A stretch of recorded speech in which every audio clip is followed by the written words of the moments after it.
Yes, and threatened that we are preparing to blow up the Statue of Liberty, according to a federal court complaint. Doesn't he know that terrorists don't threaten to do something? They blow the shit up and then claim responsibility.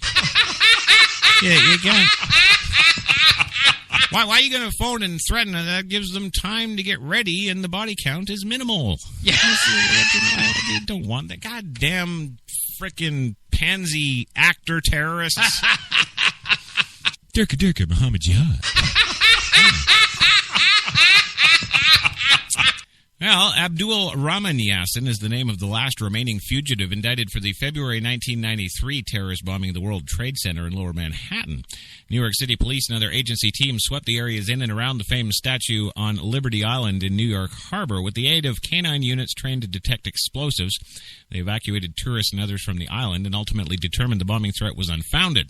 Alexander Hurst, an FBI special agent assigned to the Joint Terrorist Task Force in New York, wrote in the court complaint that Smith issued the warning through a service that helps hearing-impaired individuals make and receive phone calls. So let me get this straight. Yes. He's not just terrorizing you audibly through the phone. Yes. No, he's pumping out his threats in the Braille machine. Yeah. Well, the investigator wrote that he later learned that Smith said that he had attended school for the deaf and the blind. Yes, highly trained terrorists. Well, Hearst's review of communication records found that the iPad registered in Smith's name had been used to make additional 911 calls. They included at least 2 calls on May 18th, 2015, involving threats to kill police officers at the Brooklyn Bridge and to blow up a bridge at Times Square, which doesn't have a bridge. Oh, yes, well, I'm simply going to cut it with torches. And, yes. We are going to lift it with our Jihad 1 helicopter and fly it over Times Square and bring it down nice and slow. And then we will raise pillars of holy fire, yes. Yes. Well, an account associated with Smith's email address was also used to make 18 other calls to the 911 emergency system during a 3-day period in January 2015. Hearst wrote, Smith has a 2001 conviction in Virginia's Stanton Circuit Court on charges of communicating written threats of death or bodily injury. The court complaint said he was also convicted in that court in May of 2006 on a charge of threatening to bomb or burn buildings, the complaint said. Smith is expected to make an initial federal court appearance later today in the Northern District of Texas, of course. He could face a minimum 5-year prison sentence if convicted on the new charge against him, according to the Manhattan U.S. Attorney Preet Bharara. But if he's actually given any kind of, credence by the judge at all, they're going to put him away for life because this guy's just whack. He is whack, and boy, do we have more whack. That's right. How about a sinister kids book that makes them go to sleep?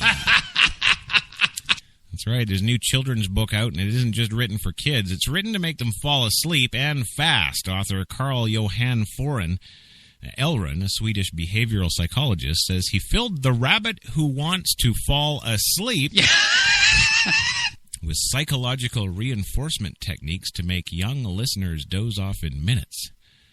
This could also work well for dating.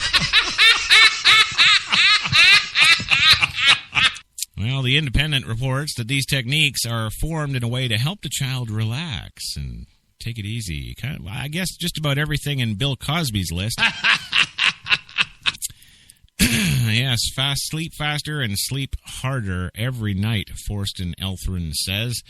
The tale gives suggestions to the child's unconscious mind to sleep. Not only does protagonist Roger the Rabbit encounter characters like Sleep Snail and Heavy-Eyed Owl, and of course, our family favorite, Uncle Yawn.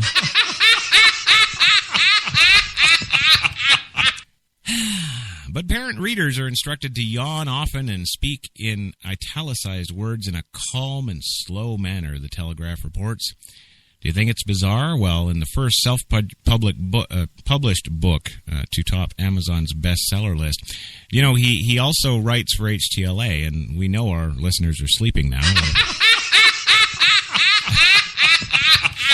They've completely stopped talking in the chat room for like the last 10 minutes. Yes. So.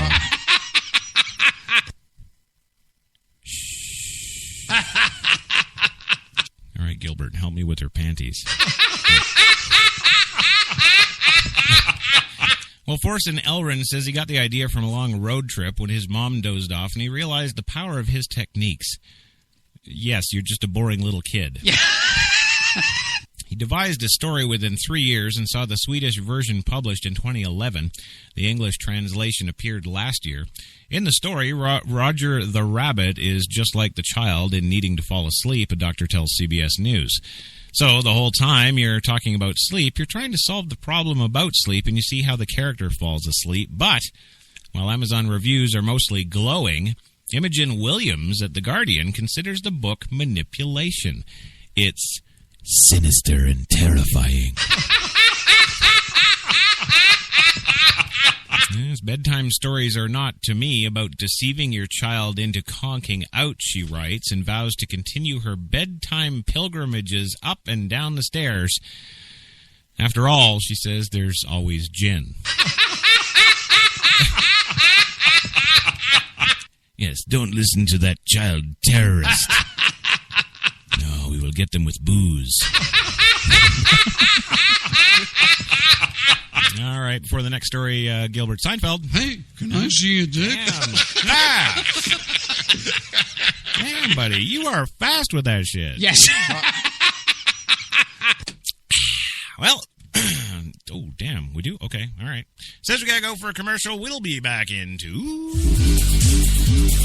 You've got it locked to HTLA Radio 1, New York.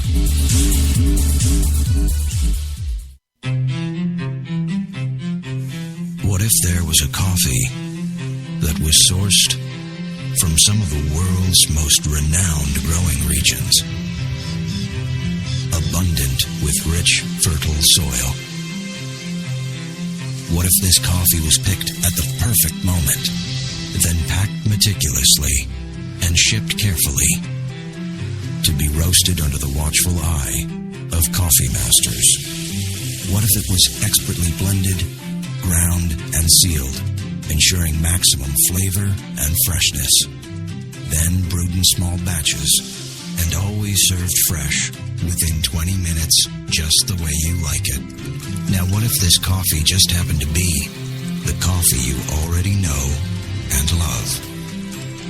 Tim Hortons, always fresh, always great tasting coffee. Automatic freshness, softness, and static control has never been easier with the Bounce Dryer Bar. I just stick it to the inside of my dryer, and I never have to remember. Old Spice Body Spray makes you smell like power! It's so powerful it sells itself in other people's commercials. You smell like outdoor freshness. You smell like power. Yeah, I do.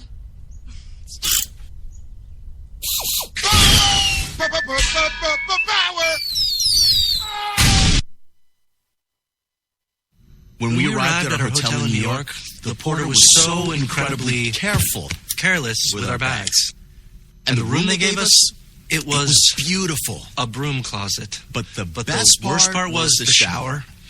My wife drying herself with the Egyptian cotton towels. Shower curtain defined that whole vacation for her. Don't just visit New York. Visit TripAdvisor New York. With millions of reviews, a visit to TripAdvisor makes any destination better.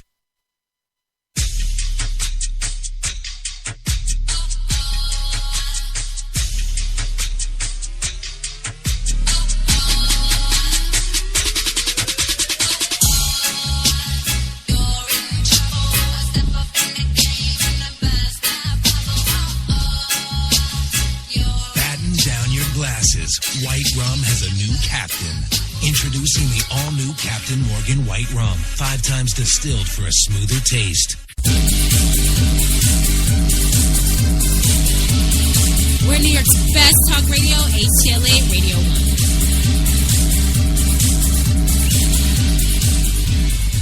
for a commercial. Oh, yeah.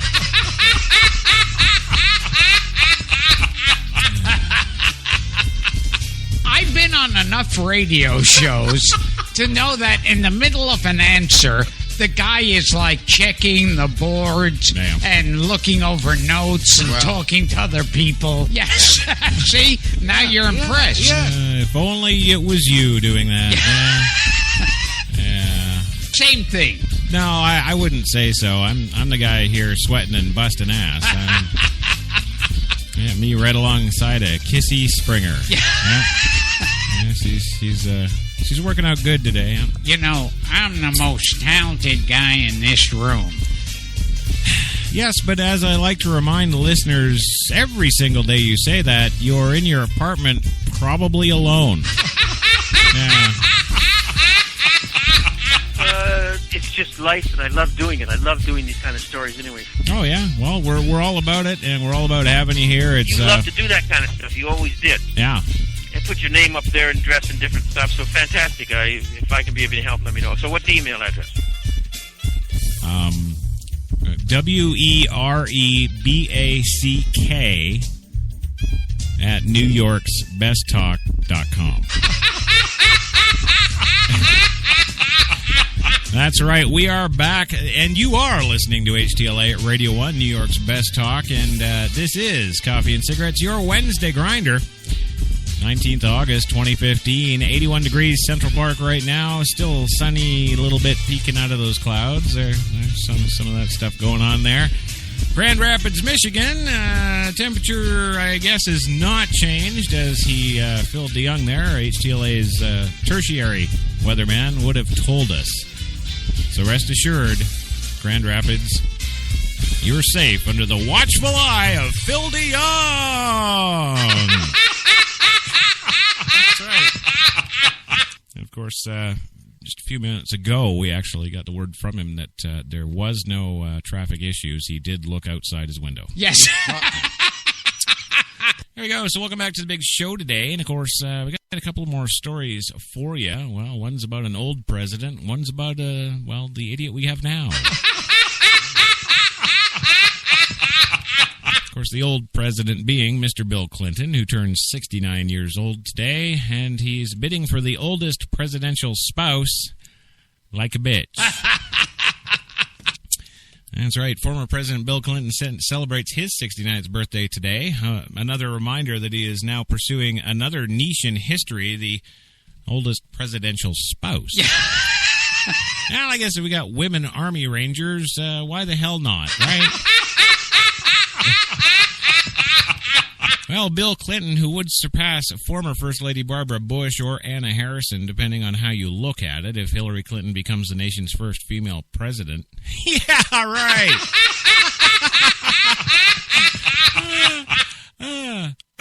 Sorry. Yes.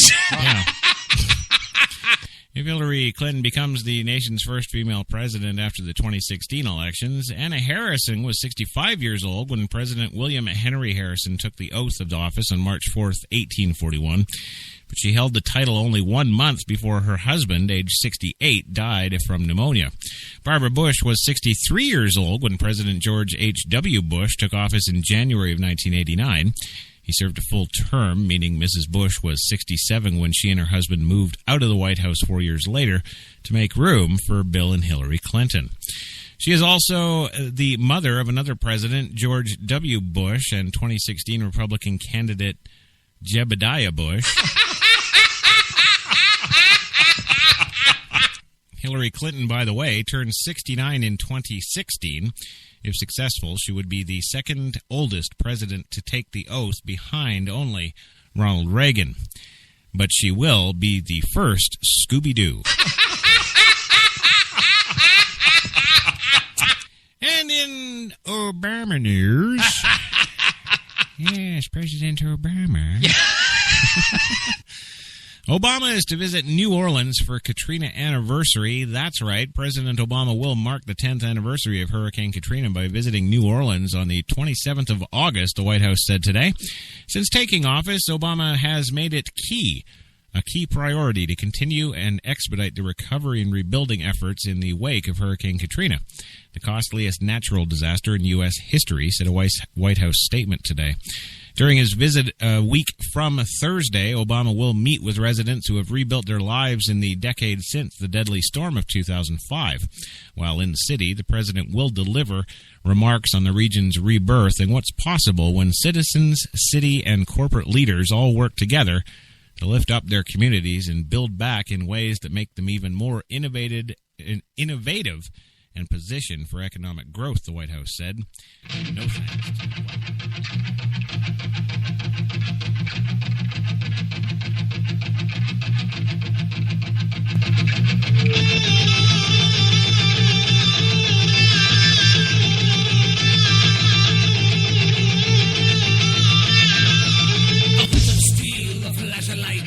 You know you're not going home tonight. Be it jack or switch, doctors are mine. Nowhere to run, everywhere you'll find. You can't escape from the bedroom maid. When your time has come, you'll accept the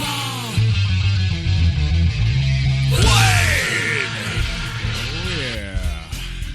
There it is. You'll accept the blade, damn it. That's right. Well, good morning, good evening, good afternoon, whatever it may be to you. Of course, to us here right now at HTLA Studio 2 in downtown Manhattan, it is 5 p.m. Eastern.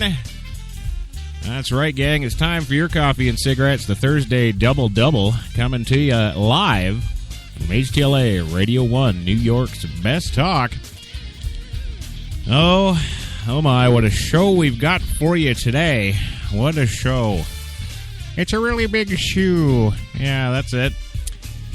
Yeah. This Thursday, the 20th of August, of course, 2015, 83 degrees right now, New York City's Central Park, under sunny, cloudy skies. And, of course, your Grand Rapids weather right now, 66 and cloudy. It was raining, Phil DeYoung reports, but, well, I guess what it was, it's not raining anymore. Yeah. Well, hey, gang, Morgan Freeman bailed, so George Takei was gracious enough to join us today as well, and what a day for him to join us as we've got so much going on today. Wow. That's right. Stories we're following include 9 blacks arrested in St. Louis protest over the latest shooting, and the Jared subway, it's business as usual today. Also, we present an HTLA exclusive, how to talk to your kids about Jared Fogle, and also your take. Jared Fogle, the monster next door. That's right. Also today, we've got a dad sentenced to prison in an unlicensed daughter's car crash, while the first female ranger graduates, and they quickly fit right into secretarial work. That's right, gang. All that and so much more today. So, hey, why don't you come on in and grab yourselves a cup, have a seat, light one up. It is your coffee time.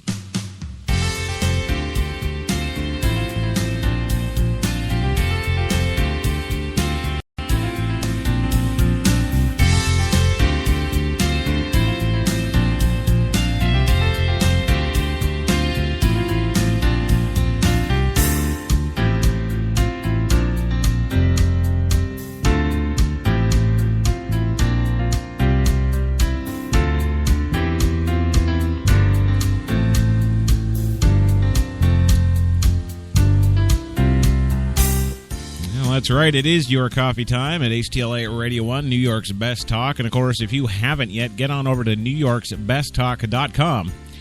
Check out the show page. You can listen live. There's a chat room there where you can exchange dirty photos, and it's all kinds of fun. So get on over there, NewYork'sBestTalk.com.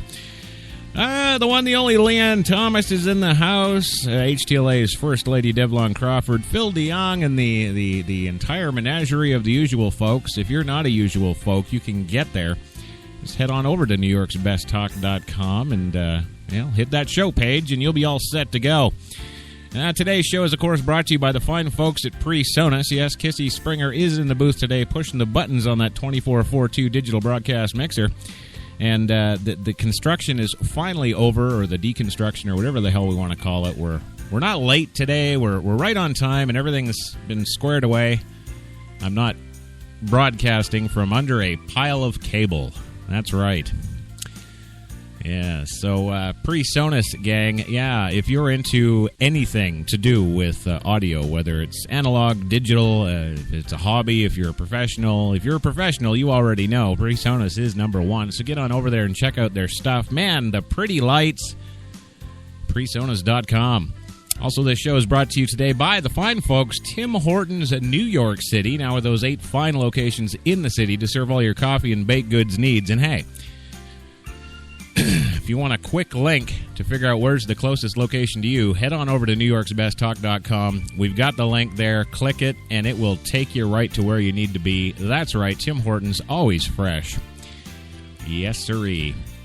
And man, what a show today! What a show today! We got the stories are outrageous. We've got Louis Lawless and of course Gilbert Gottfried and the one, the only George Takei with us today, saving our butts again because Morgan Freeman bailed because it was raining or something. I don't know, but yeah, he's a funny kind of guy. You never quite know what you're going to get with him, but we always know what we're going to get with our guests / co-hosts, at least 2 of them. But for those of you who've been fans of the show for any length of time, you certainly know what it's like when we have George Takei on. So let me introduce them, shall I? Coming to us first live from the Millbay Film and Television Studios in beautiful Millbay, British Columbia, Canada, is the one, the only 35-time nominated director of the Academy Awards. Never won a single one, but he is not bitter, is the one, the only Mr. Louis Lawless. Are you there, sir? Can you give me any help for $25,000? Not likely. If I go a half an hour, do I get $50,000? You'd have to talk to Kissy about that. Well, what do you need all that money for? I need to try and raise $25,000 to enter in the Academy Awards, and I think it's a fantastic risk because we have a tremendous chance. There's about 200 members that vote on it, and they all get. You have to give them a DVD now. Oh, I know, and those DVDs are expensive. So what are you going to do, right? Yeah. Oh, can we cuss? Can I cuss as I always do on the show?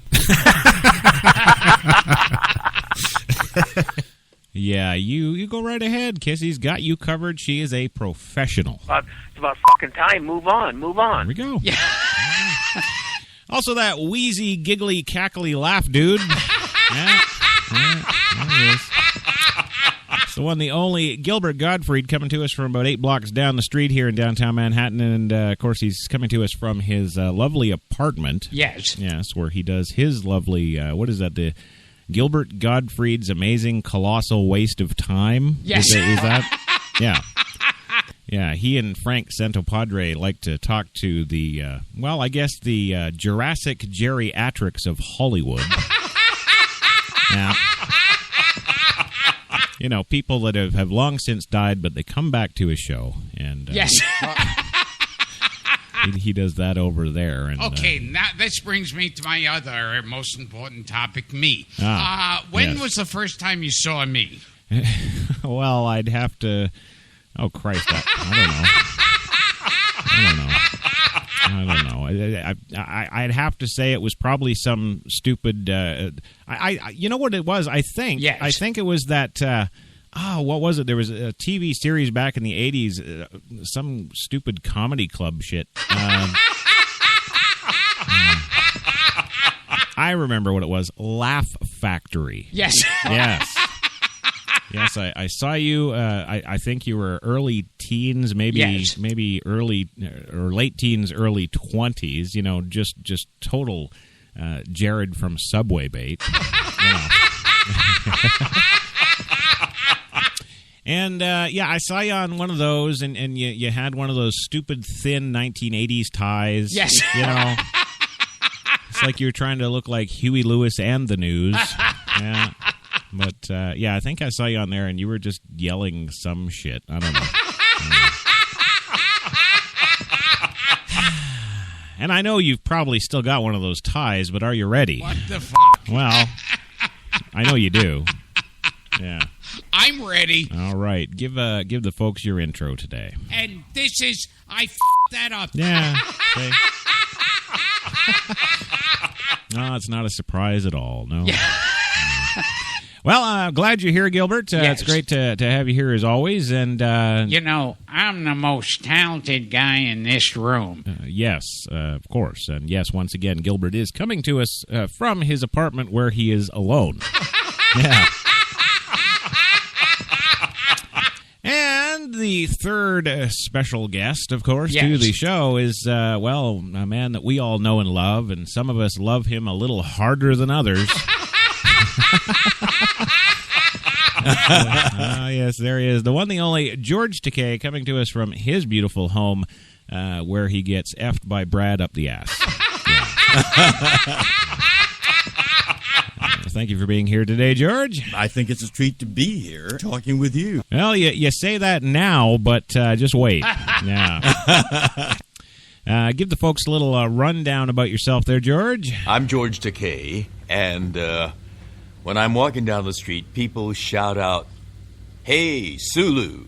So I'm known more as Sulu than as George Takei, which is what I really am. Yeah, well, let's hope you do know that. Yeah. That's good. Well, it's good. It's good to see you, and glad that you're here. And well, I don't know. I guess, yeah, I'm gonna do it. I'm gonna ask you about Shatner, and I want you to be totally honest. You know, we've all heard that there's all kinds of problems between you and this big effing inflated ego. You are a douchebag. That's true. That is true. And do you think I'm sexually aroused by Mr. Shatner? Not think. I know. Yeah, I do. I did not sleep with him. Well, you say that now. I've got it actually on some good authority that. Yeah, your scrotum has been tapping that captain's ass. Yeah. He enjoys being the center of everything. Oh, yeah. And when he's on the set, he dominates. Sure. You may have heard about some of the difficulties that cast members had. No, not at all. We might be preparing a scene where it'd be a close-up on you. Right. And then it would shift to Bill. And then you'd see Bill in a whispered conversation with the director. Oh, yeah. And the setup was changed, and it was on Bill, and you were the offstage voice. And so things like that, sometimes has a way of rubbing you in one direction. Oh, my. But, Captain Kirk is a Bill Shatner creation. Right. It's his metabolism. Mm-hmm. I mean, he vibrates Captain Kirk. And so it's, Bill's unique talent, energy, and persona that made Captain Kirk the kind of character that he was. Sure, yeah. So it was fun to watch him act. Oh. Some of those scenes that he did were just inspired. Wow. Wonderful acting. Really? And, in television, you don't get to rehearse that much. So, yeah. To see an actor be able to produce, and then you have a second take, and there it is again. Yeah. And it's a little different, and it's a little bit better, Mm-hmm. It's he was fascinating to watch. Wow. Sometimes difficult to work with. Yeah. Well, I'm sure that was the case, but you banged him. I did not sleep with him. Well, of course, we had to sleep with you to get you to work here. Yeah. We had a little trade. Yeah.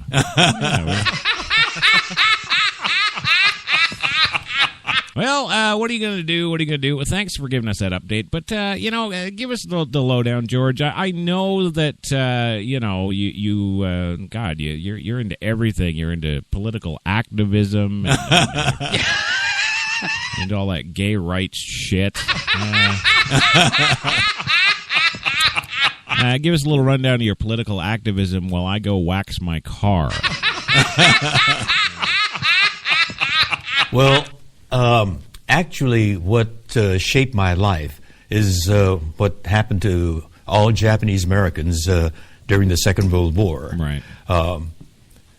Pearl Harbor was bombed, and overnight, American citizens of Japanese ancestry were looked at with suspicion and fear and outright hatred, simply because we happened to look like the people that bombed Pearl Harbor, and we were put in barbed wire American prison camps. Damn straight. They called them internment camps, but they were really, for all rights and purposes, concentration camps. There were sentry towers with the machine guns pointed at us, and when I made the night runs from the barracks to the latrine, searchlights followed us. But for me, as a 5-year-old at that time, I thought it was kind of nice that the searchlights lit the way for me to pee. So I adjusted. Children are amazingly adaptable, and that became the normality in my life. Lining up 3 times a day to eat in a noisy mess hall, complain about the lousy food, became routine. Oh, sure. And when the war ended, we came back to Los Angeles. Many people did not because they were so embittered by the experience on the West Coast. Right. And as I grew up, as a teenager, I started reading civics books and history books, and I saw nothing in that about my childhood experience. But I read the glorious chapters about our democracy. And so I engaged my father in long discussions after dinner, trying to reconcile, our imprisonment during the war and all the ideals that I've been reading about. And my father said to me, our democracy is a people's democracy. It can be as great as a people can be, but it's also as fallible as people are. And our democracy is vitally dependent on good people being actively engaged in the process. And shortly after that, he took me to the Adlai Stevenson for President headquarters, and he volunteered me.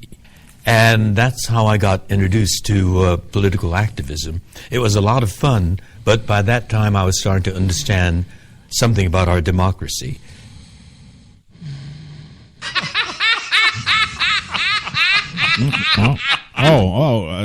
Thank you, George. Whew, that was a kicker. Yeah. Was he talking about the political stuff there? Yes. Okay. All right. I just want to know where the hell I am here. You are a douchebag. Oh, yeah. Okay. Well, I would get into your, now that we've talked about all your political shit. Should probably mention, you're not just an average run-of-the-mill ancient Japanese homosexual.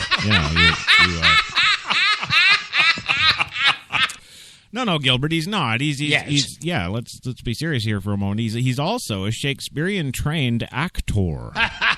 Yeah. Yeah, so I don't know, I could use some more sleep. Tell us about the tell us about Shakespeare, huh? Well, I'm a Shakespeare buff. Yeah. I went to the Shakespeare Institute in Stratford-upon-Avon in England. Yeah. And Shakespeare loved the language. I mean, he used it gloriously and vividly, colorfully. And so, being a Shakespeare buff, I enjoy language too. And so I use words that are descriptive, that are specific, and that are that have content. And big, and people don't know them. Yeah. Well, I got it. And then, of course, obviously, your Star Trek fame, we definitely, we're all about that. I think, actually, Gilbert, you did a guest star on Star Trek once as some sort of cyst on the butt of a rock creature, didn't you? Yeah? Sulu shot you with his phaser. Give us the rundown on Star Trek quick, and then we'll get on with the rest of this bitch. Yeah. I've done Star Trek, the series, and the movie series up to the 6th one. Right. Oh, shit, you're okay. All right. I didn't expect you to be all done so fast and stuff. Yeah. Holy crap. Okay. Well, good. Okay. So, yeah, up to the sixth one. And, of course, I know I've said before on this show that the only good movies were Star Trek 2 and Star Trek 6. So, really, that's, for me, Star Trek 1 and 2. Yes. If that makes any that makes any sense whatsoever. And it probably doesn't. So, that's fine. All right. I'm awake now. And, yes. I'm good to go. I think it should be short and sweet. Oh, crap. You're still awake, too? Wow. Louis, I'm impressed, Louis, because, normally he sleeps just at the drop of a hat. Yes. But when Takei goes on and on, on and on. The trick is using that word in a conversation. Well, I just did. On and on and on. And, yeah. Okay. Yes.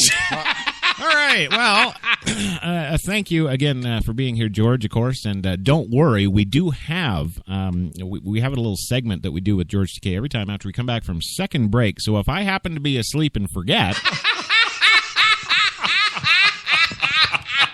make sure to remind me, folks, in the live chat room there. Let me know. After the second break, we have to go to the mailbag segment for George. Yes. Yeah. This is, of course, the thing that we do every time George is on the show. We make sure that we, yes. we get an email from, any of the listeners out there that want to ask George a personal question, and really the grittier, darker, and indeed more sexual, the better. Yeah.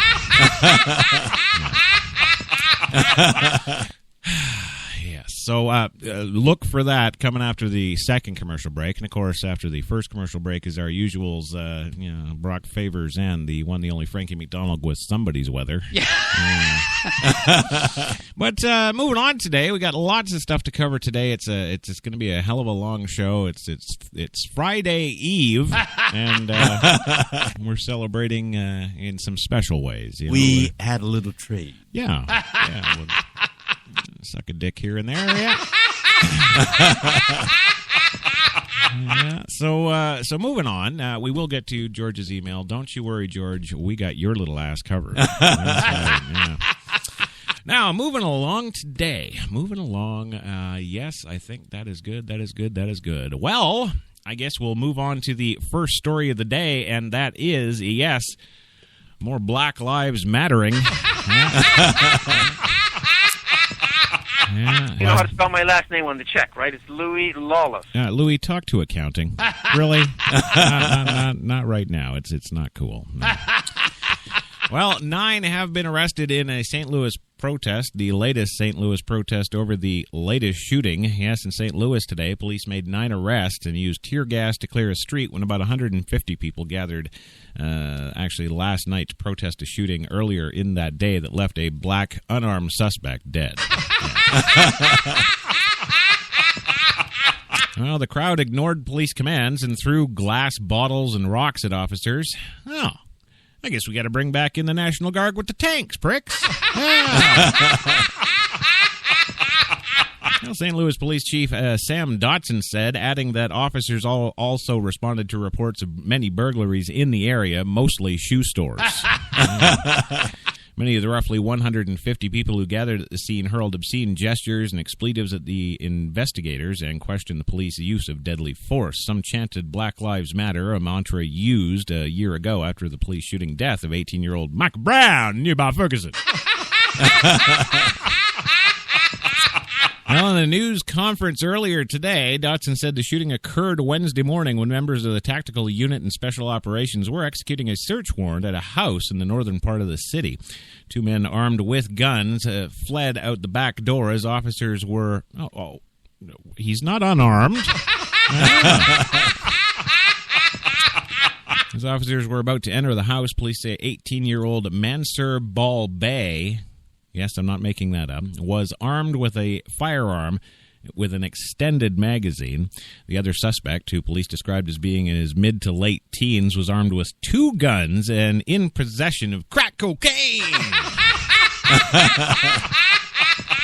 Yeah, so Black Lives Criminal and Fleeing. Yeah. Of course, we don't see the hashtag Black Lives Criminal and Fleeing. Yes. No, we don't see it until today. I'm putting it out on Twitter. Yeah. Yes, 18-year-old Mansur Balbay was armed with a firearm with an extended magazine. The other suspect, who police described as being a mid to late teens, was armed with 2 guns and was in possession of crack cocaine.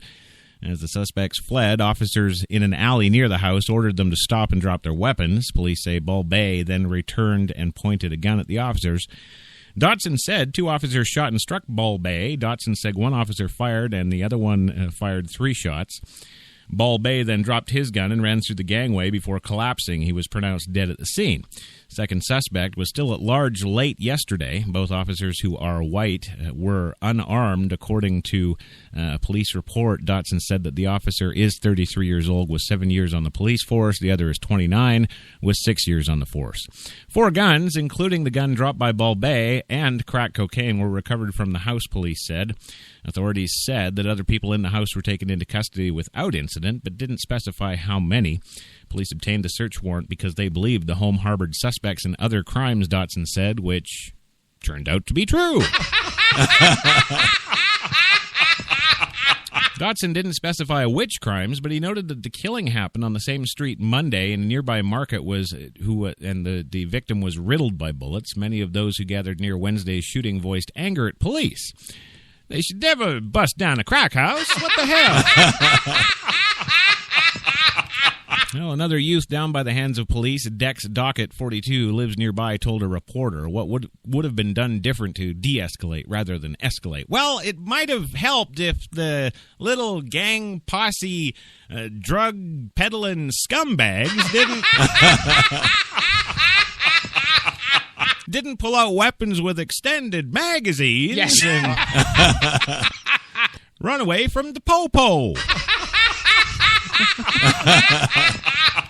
That could have de-escalated the situation. Yes. Yes, that might have done something there. You are a douchebag. Yeah, well, I'm an honest white douchebag.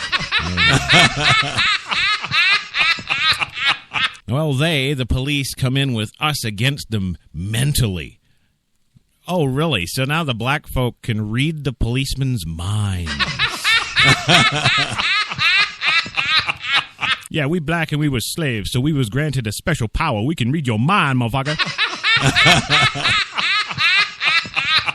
Yes, he says you've got to have the right kind of cops to engage these type of neighborhoods. Yeah, what? Cops in Abrams tanks? What are you going to have? Are you kidding me? Really? That's what we're saying now. Yes. That's you got to have the right mentality and the right amount of armor-piercing bullets. That's what... Holy shite, you Black Lives Matter. Well, and it's funny, too, because I've got on my Facebook...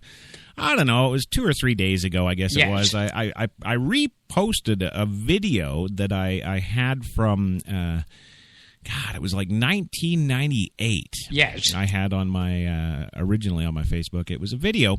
It was a police dash cam video, 1998, I believe. Or was it 2001? I don't know. It was a hell of a long time ago. Yeah. And the police cam, of course, is this police car in pursuit of a black, what the hell was it? A Buick Regal or something, I think. Yeah. And, of course, it was all slamming with the 22s, And, they're chasing this car around the streets, a couple of streets, and the cop car ends up flipping it around. The car backs up into a fence. 2 black guys get out and just open up on the cop car. I mean, they just... Right? And of course, the cops return fire, and because they're trained and not stupid... both cops each take one of the black guys on either side of the car. They kill them right where they stand. Yes. Just boom, boom, boom, boom, boom. You're done. Target down. Next window. So that happened, and they're dead. And, of course, the person who put out the new copy of the video... Yes. Of course, they've re-edited it now to make it look like, oh, the police is just hunting us niggas.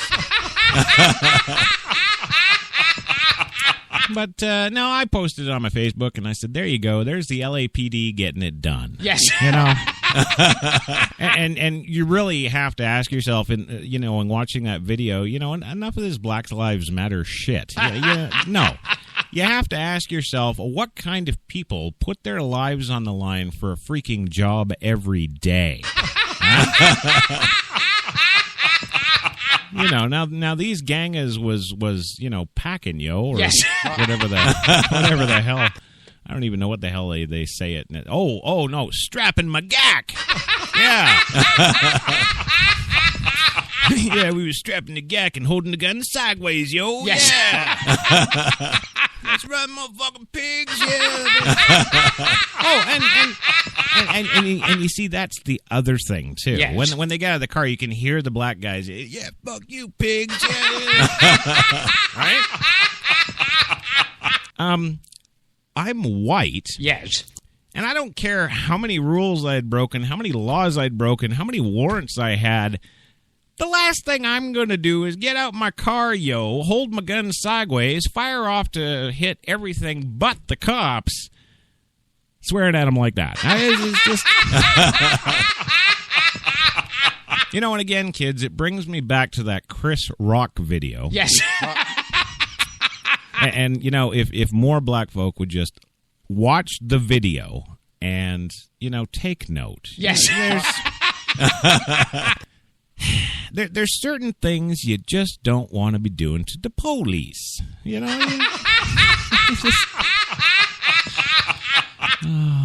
Sex is only the tip of the iceberg. Well, that would be one thing you don't want to do to the police. Yeah, that's pretty for sure. Well, yeah. So long and the short is, not crying a river. Glad you're dead, fuckers. And you suckers in St. Louis there, you want to keep rioting, you go right ahead. In fact, the more the merrier, because next time the National Guard won't be leaving without your ass.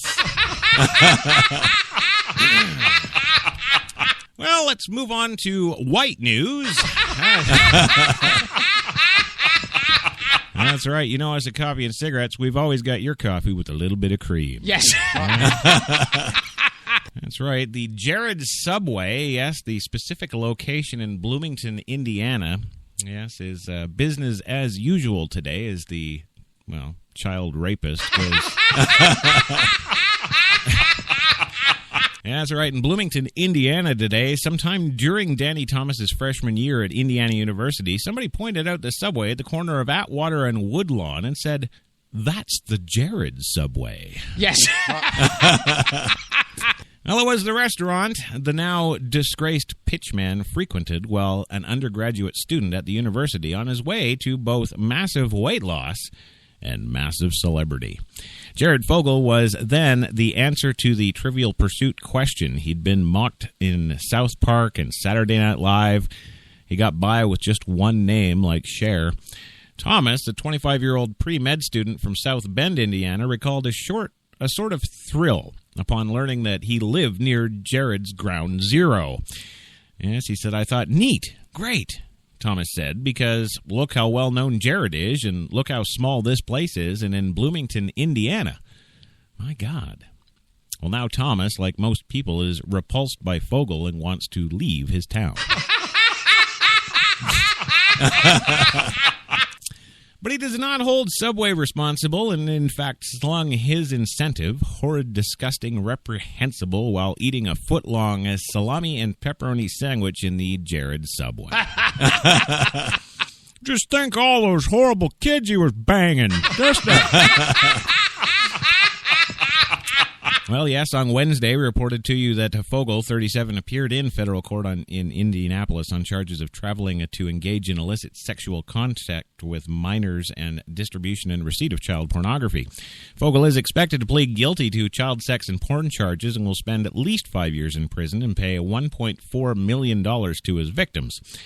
And it's the same for Meredith Baker, a junior from Elkhart who lives nearby. It used to be, oh, cool, we have a celebrity in our area.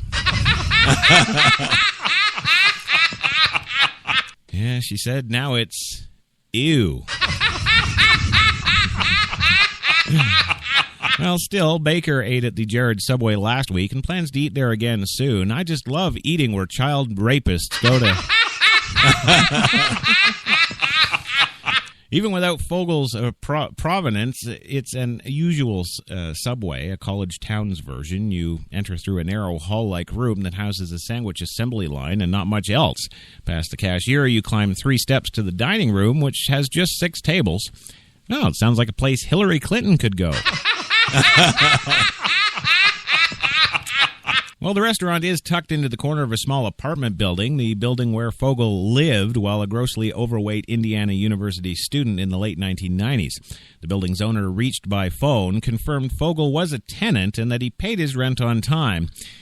But he asked not to be identified because of him not reacting to all the screams of children at 4 a.m. He also told us that he refuses to have anything more to do with this story. Well, the Subway franchisee, who was uneasy being interviewed and referred to a reporter for Subway Corporate, which said in an email, "We have already ended our relationship with Jared and have no further comment. F off." Well, nobody interviewed seemed to think the charges against Fogel reflected poorly on Subway or the university. Yes, well, Jim Hendrickson, who teaches math at Indiana University, said the Jared Subway would just become a strange, creepy footnote in the local lore. Yes. Several years ago, while weighing grad schools, Hendrickson visited the University of Michigan, where in the 1960s, Ted Kaczynski had received his doctorate in math. Want to see an Unabomber's apartment? Hendricks host asked. Yes, this, he said, nodding around the Jared Subway where he stood after ordering his sandwich, is, well, a little less weird than that. There you go, and, we at HTLA, we're kind of, we really feel for the victims. We know what a sore ass is like. And, of course, we know that so does George Takei. Yeah. So, you are a douchebag. Yes. Yes, I am. Yes, I am. So we thought we'd put together a little HTLA special edition. Yes. Yes. How to talk to your kids about Jared Fogel. Yeah. Well, as Subway's one-man brand for years, Jared Fogel became a popular and recognizable figure in our culture. Now the story of Fogel, who admitted to having sex with minors and distributing and receiving child pornography, provides parents and guardians the opportunity to hold important conversations with their children. I sound like Bill Cosby. That's right. Conversations with their children, of course, about inappropriate touching and sexual assault. Hi, kids. I'm Batman. Oh, no, Gilbert. It works every time. You should try it. Yes. Yeah. Well, Catherine Sherwood Laughlin, a clinical professor and assistant chairperson to the School of Public Health at Indiana University in Bloomington, has worked with kids and teenagers around sexuality issues before, and she answered a few questions for us, answers that have been lightly edited and condensed for clarity by illiterate Kissy Springer. So, this ought to be good. Yes. Yeah. Well, number 1, should we talk to kids about Jared? Well, if they ask, then yes, it's okay to talk about it because they think it could happen to them. That's right. They're scared. Their little bum holes are tight. Yes. Yeah, they may ask, why is he being arrested? What did he do? Well, it's important to address their questions and alleviate their fears, but also to inform them about appropriate and inappropriate behaviors between adults and children. Yeah. This is going to put you and George out of business. Well, how early is too early to talk to children about this horrific, disgusting man? Laughlin says we talk to kids based on their developmental capabilities. By age 3 to 5, children begin to understand privacy and the difference between good touching and bad touching. And know who trusted adults are and who they can talk to and ask questions. A great resource for developmental and age-appropriate conversations is www.advocatesforyouth.org/growth and development PSEC. Oh, man, that's kind of like HTLA social media links. Yes. Do we use the same language when talking to little boys and girls? Laughlin says, yes, the messages are the same. It's about who to trust and why. It's about asking questions. It's about protecting their bodies, their privacy, their holes. Now, what predator signs should we tell children to be aware of? She says, a foot-long anything. No, actually what she said was be cautious of strangers who ask to see their bodies or touch their private parts. Even Batman. Robin's in the car and he needs your help. I need to see your privates. Yes, it's important for adults and parents to explain to their children who they can trust and who they cannot. Realize it's not as clear as we would like it to be, as there are family members or friends who we should be able to trust, but can't because they're sick fucks too.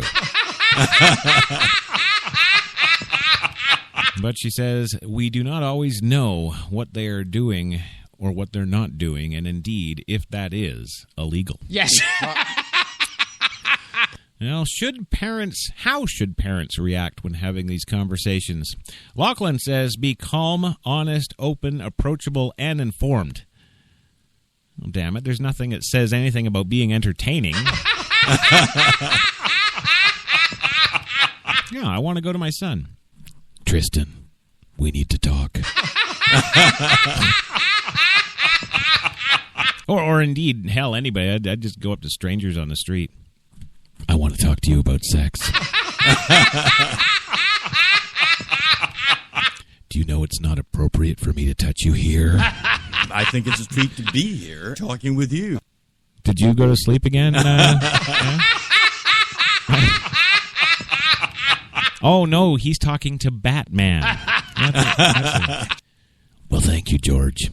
Can I touch you here? And finally, who should we tell them to talk to if they have more questions? I recommend Wonder Woman. And Laughlin says, pediatricians, family doctors, other healthcare providers, such as social workers, nurses, faith-based professionals, teachers, and other trusted adults.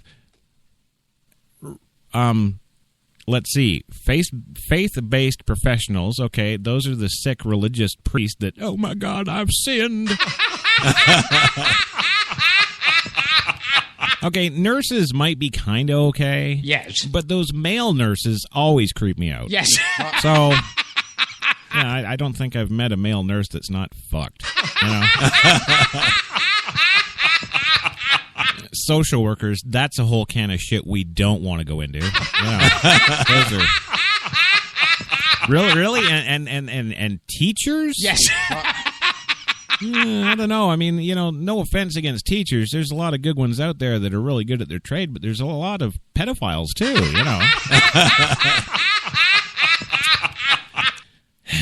Well, Talk to those trusted people. Oh, yeah, sure, but not Batman. Yeah, that's it. Yeah, little. Batman lives matter. Yes. Come on. Well, other trusted adults who have experience with child abuse. Oh, yeah, let's have somebody who was touched when they were little. Yes. Yes, okay. Well, thank you, PhD Lachlan, there, and your thrilling advice. I feel a whole lot safer for my children now. Bullshitters, never keep your mouth shut, always hustling, always looking for something to do and putting things together. That's a fucking American. Look how they took the country away from England. It's. I'm telling you, it's all England's fault. It is. It really is. I lived in Greenwich Village for a while when I first started out as an actor. Yeah, you've told us that before. Have you touched any children there? Maybe it's that love-hate. It's an idea, George, definitely, but I think it's more just love-touch. Yeah. Yeah. I think it's probably something like that. Yeah. About fucking time. Move on. All right, well, let's move on to, well, damn it, you know what time it is. Yes. Yeah, I'm getting the swinging black fist. Yes, we do have to go for that first commercial break because we're, about half hour late for it. Yeah. Well, it's because George is so bloody long-winded, I wasn't expecting that reaction. Well, you got it. Yeah. But don't worry, gang. When we come back from the commercial, of course, we will have your Brock Favors. Yes, we'll have your Frankie McDonald. Yes. Oh, do you like Frankie? We'll have them, all that and so much more, including Jared Fogle, the monster next door. That's right. And don't you worry, we've got even more than just that fat bastard. We'll be back in 2.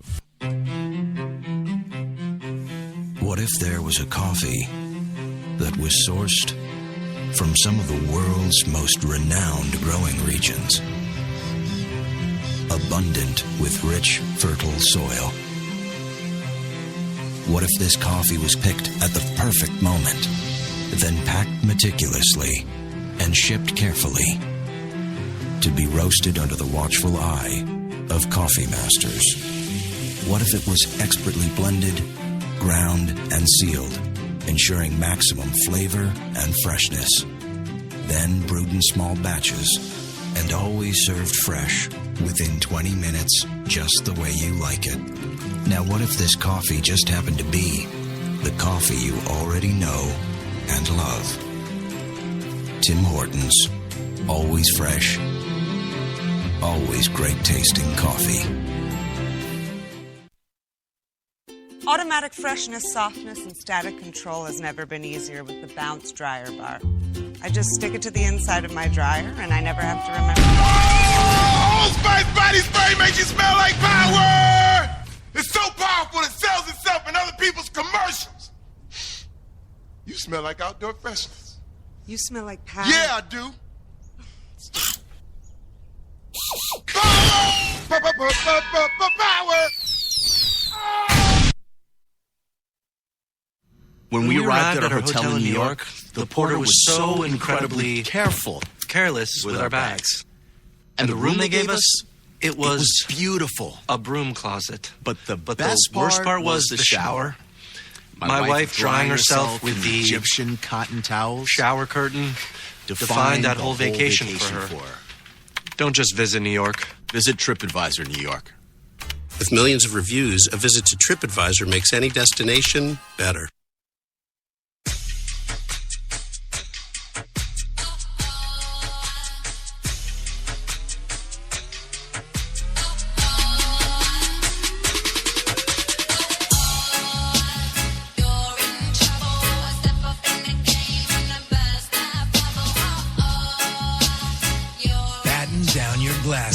White Rum has a new captain.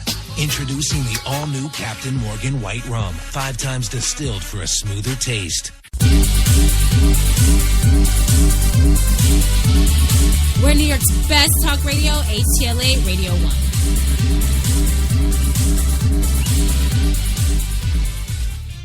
It seemed like Dean Martin was uncomfortable, too.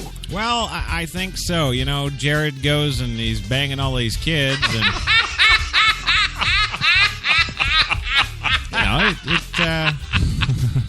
you end up with a situation where, you know, Dean Martin, well, if you don't give him enough rum, you're screwed. You know. That's right, and that is... Oh, my God, he's becoming black. I like it. Do a little rap here, too. What? Yeah. No, I said screwed, not screw, motherfucker! and Louis, I'm not armed. Yes. No. I am not armed. I do not have a firearm in my possession, yo. He needs love, Chris. Come on. Well, I know. You got to dispense more love from yourself. All these people are hurting here. Well, that's right. Welcome back to your Coffee and Cigarettes Thursday Double-Double on HTLA Radio 1, New York's best talk, and we are dispensing the love. And actually, George, I think we should get George to tell us about Bobby. This is a good time. The boys around me were saying things like, Sally is cute. Yeah. Or Monica is hot. Yeah. And I thought Sally and Monica were nice, but who really got me excited was Bobby. Oh, yeah. Yes, but don't just stop there, George. Gilbert wants to know all the details.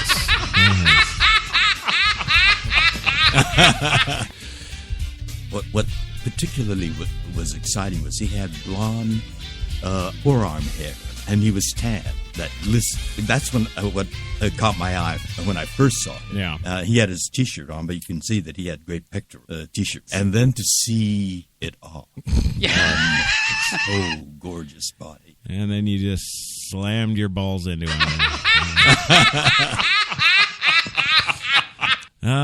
You know, I have to wonder, you know, maybe George, maybe at one point in your life you were normal. But I really think that his interning, I think that, you know, when you get effed up the ass that hard by your own country, I think you've got no choice but to love it. Yes. So there you go, Brad. If you're out there, of course, Brad is George's bang buddy. Yes, if you're out there listening, Brad, you know, just thank the USA for giving them giving you George, I guess. Bullshitters, never keep your mouth shut. Always hustling, always looking for something to do and putting things together. Yeah, we know. God. It's about fucking time. Move on. Christ, how do I Louis, you've got me lost today. Wait a minute, I got lost. No. HTLA. Oh, HTLA. Right. What the hell is that? That's your career. That's where that went, yeah. No, I don't, because I asked him, I said, well, fly out here and I'll film you. George, well, you know, George actually might do it if, you know, you're going to do it naked, you know. Well, welcome back to the big show. Of course, your Thursday Double-Double. Yes, officially Devlin Crawford. Yes, HTLA lady, first lady of radio right there. It's her Friday Eve, so we're celebrating that today. You are, of course, listening to HTLA Radio 1, New York's Best Talk, 20th of August, 2015. Yeah, the summer's going bye-bye, and soon we'll be up to our tits in snow. Yeah. A little update, though, for you. Still 83 degrees in Central Park under now cloudy skies. However, Phil DeYoung reports there have been some changes out in Grand Rapids. Yes, just moments ago.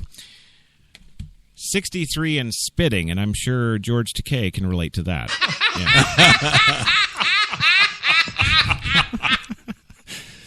I know, I'm a sick fuck. You are a douchebag. Yeah. I betcha. Proudly made in Canada. Well, moving on today, of course, we do have to fulfill our NAACP obligation before we get riots up in here. That's right. So we're going to bring you Brock Favors in HTLA Chopper 1 with today's traffic. Brock, bring it away. Hello, everybody out there. This is Brock Favors with Traffic on the Ones. Chad Armstrong is out sick today, so I am filling in for my usual land reports, and I'm up here in the chopper, but I got to tell you guys, I am loving the view. Oh, my God! Oh, no, stop. Oh! Whew. All right. Well, we are over the 10. It is massively clogged down there like a pint of maple syrup on a cool November morning. And we do, oh, goddamn, we're gonna die in this mother. Oh, my God!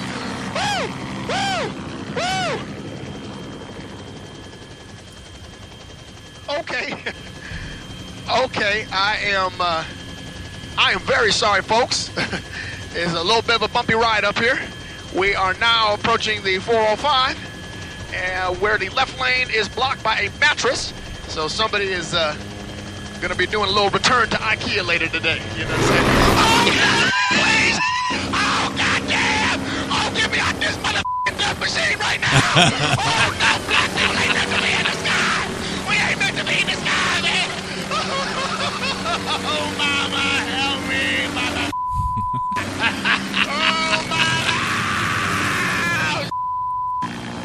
But a 405 is up right now. Ain't nobody going down this.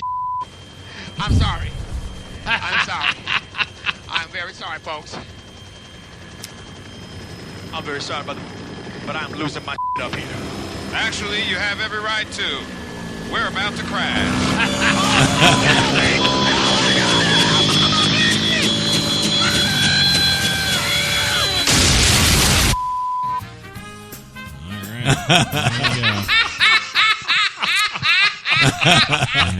Well, of course, HTLA would like to offer its condolences to the Favors family. Yeah. And, it's just, nowhere, gang, are you going to find a radio station in New York City bringing you, apparently, California's traffic. It's just unheard of, but, George is here today, so, we thought we'd give him his traffic updates so he could go and not get, stuck in gridlock on his way to some Turkish bathhouse or something. You are a douchebag. I know. Yeah, that's fine. I am completely happy with that. Yes. That's great. Because I'm a douchebag, and I'm not Jared Fogle, so... Well, yes, that's right, gang. Jared Fogle was sold to us as the genial guy next door, wasn't he? Yeah. Hi, I'm Jared. I won't fuck your children. Hi. And hey, he was offered up with an inspiring story, too. That's right, a story about a morbidly obese young man who lost more than 200 pounds and earned a new life and won new fortune and fame, all by eating this Subway shit. And that image, of course, like every image that's handed to us by any big corporate mother effer, it, of course, was a lie. Yes. Fogle, in truth, was a monster who trafficked in child... Oh, Christ.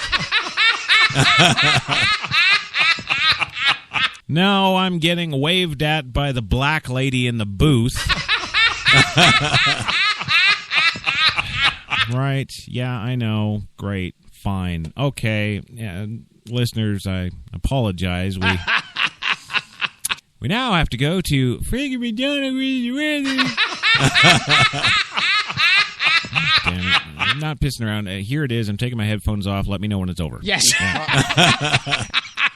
Ladies and gentlemen, the one, the only meteorologist extraordinaire, HTLA's own Frankie McDonald with your weather. This is Frankie McDonald, my own TV station live from Sydney, Nova Scotia. Powerful storm is heading for Vancouver, British Columbia on Saturday, September 28th, 2013.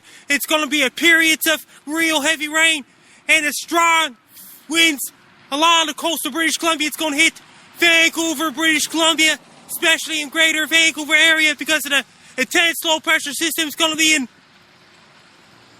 west of British Columbia.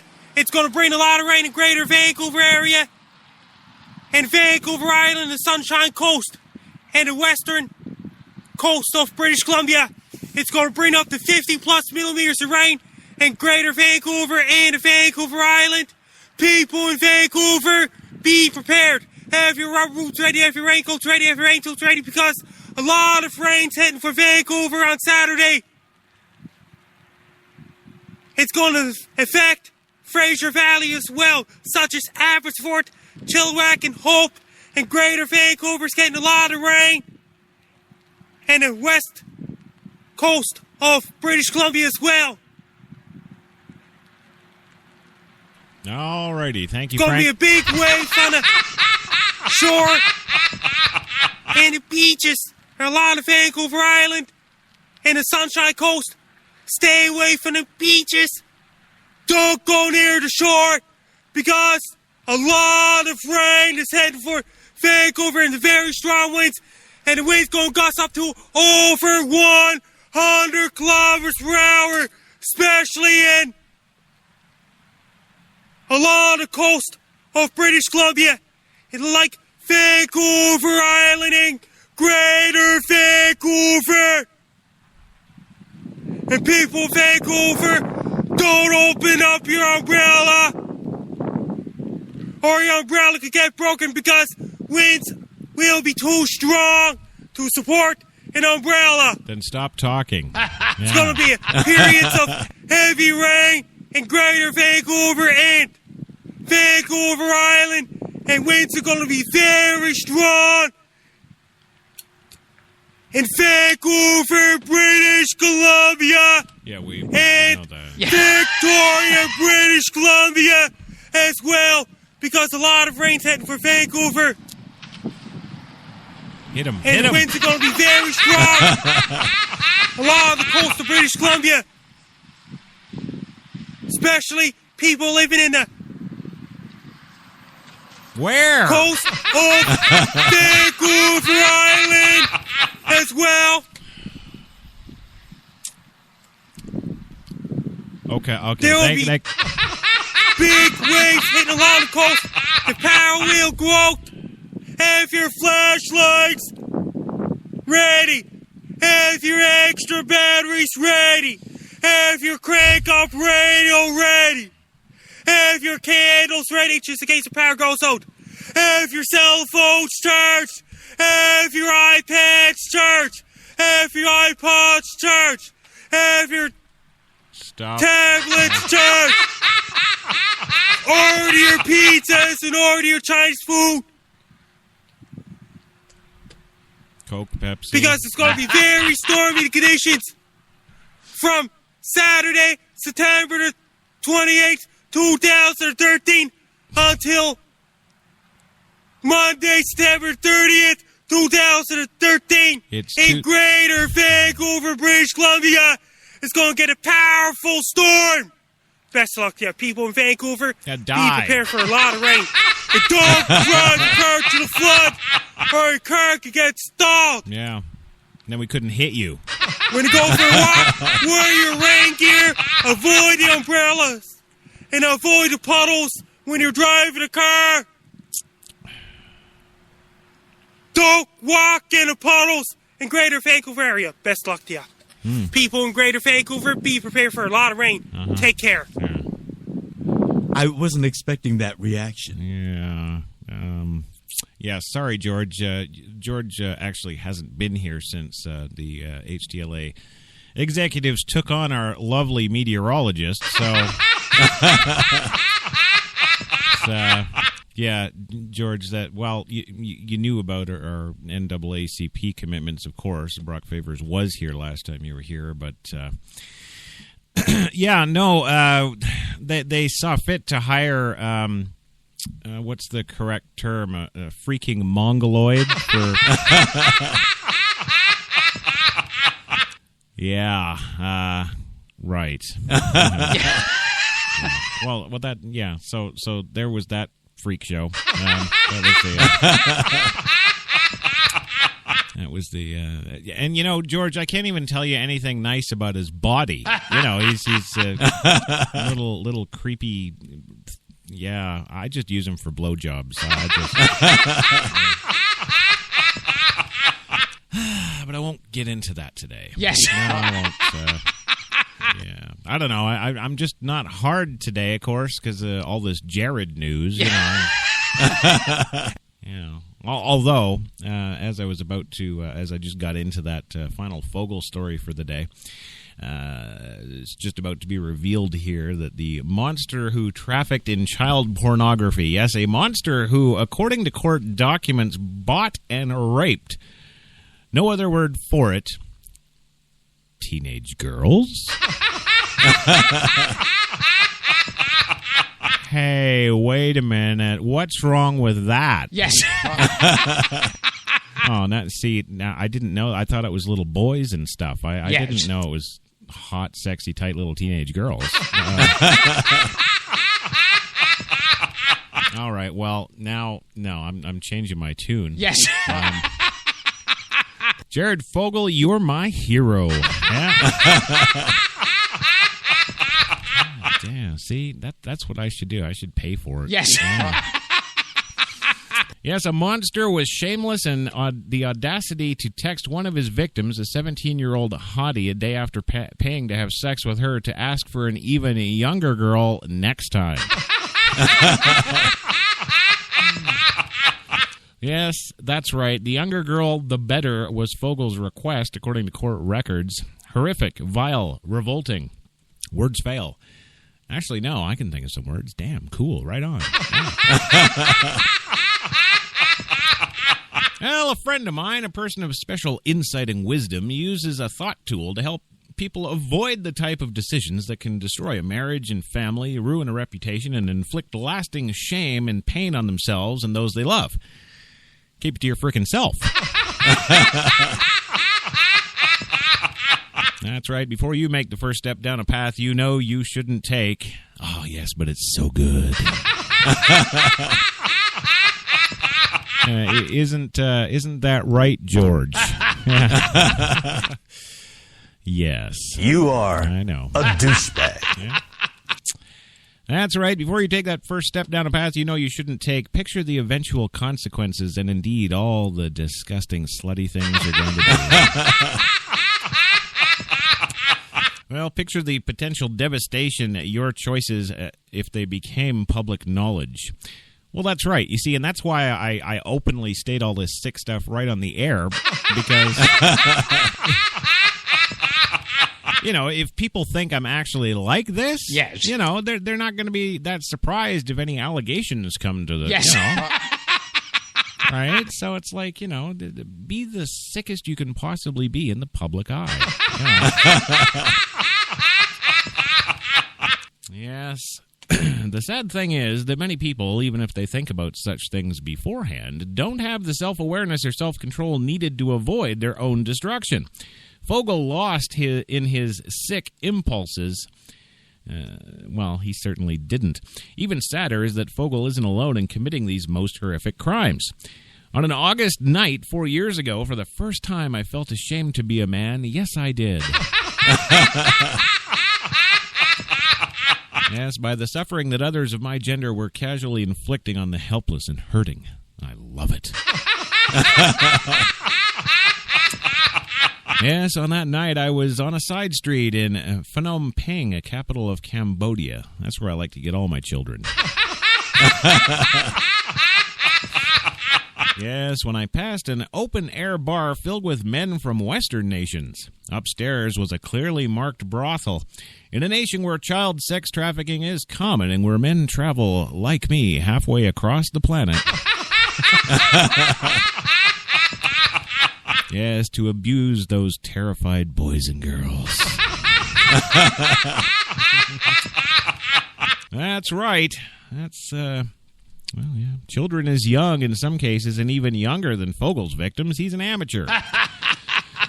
Well, statistics on the number of child trafficking victims is notoriously shaky, in part because it's an underground economy that's especially difficult to measure.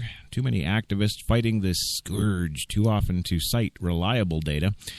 With that caveat, however, the United Nations, in its 2014 Global Report on Trafficking in Persons, found that child trafficking is rising.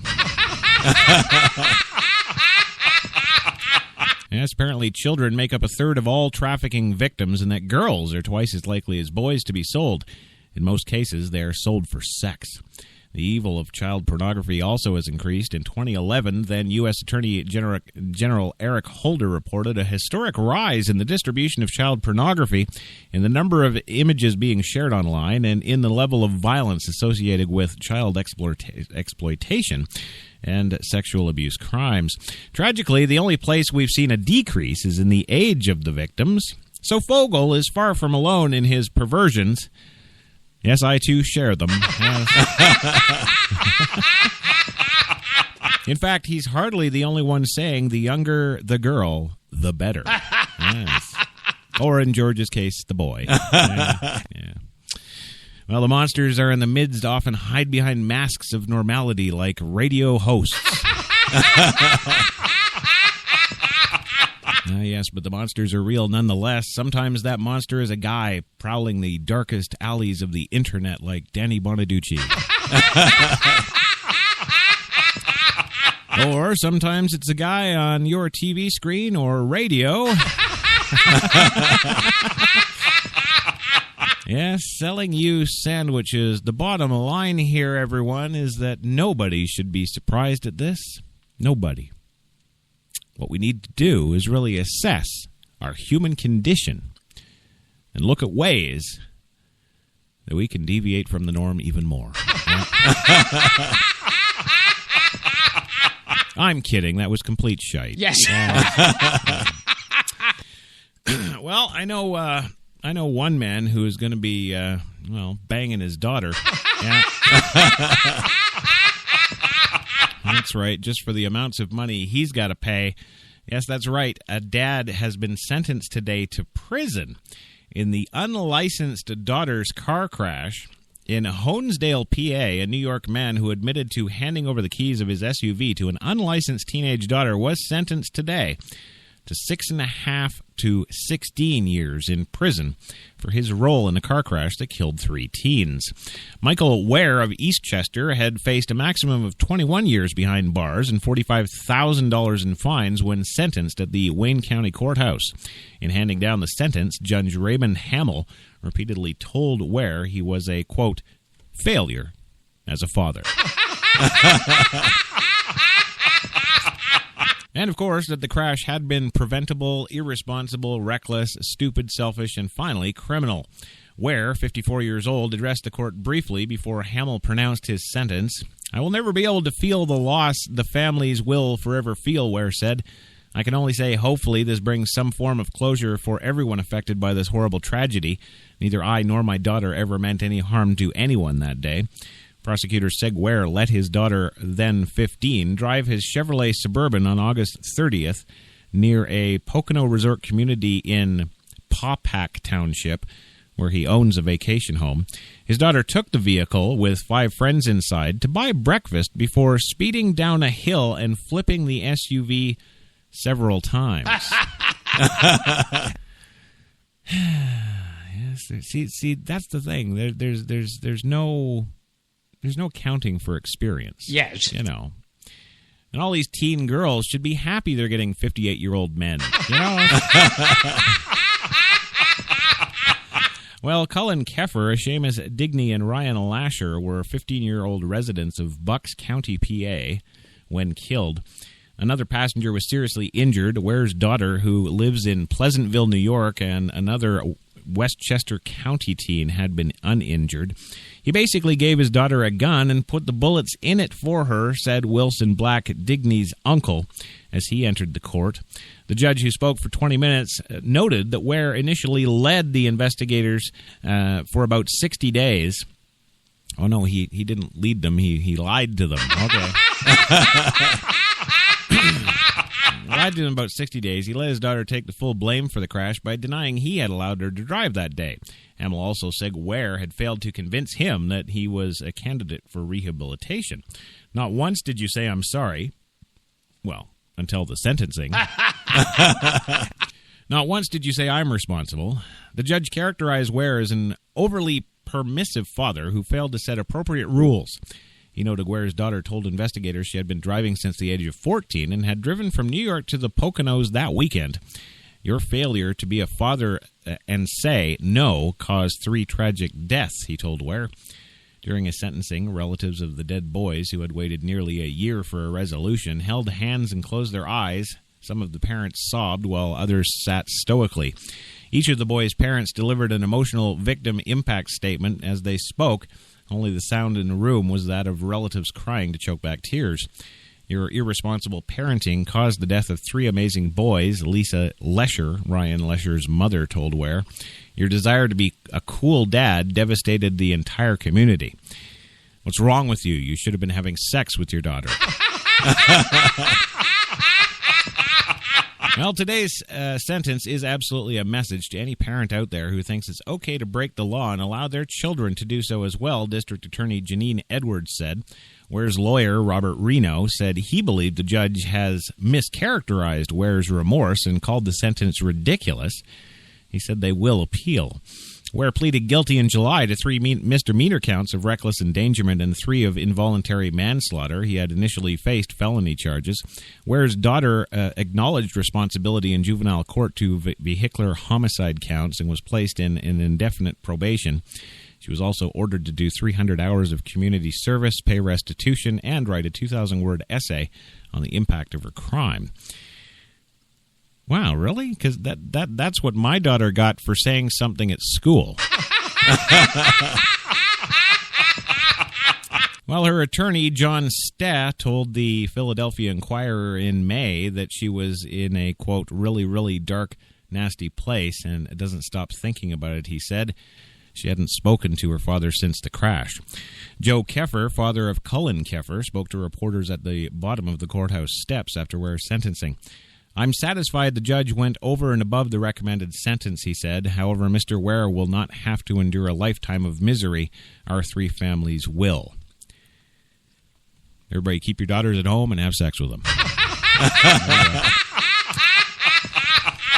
Yeah, there you go. So the next time your daughter asks you to drive... Yes. You just make sure you pound her ass into the couch. Well, moving on today, we told you yesterday, of course, about that female Ranger graduates. Yes. Yes, said they quickly fit right in today, yes.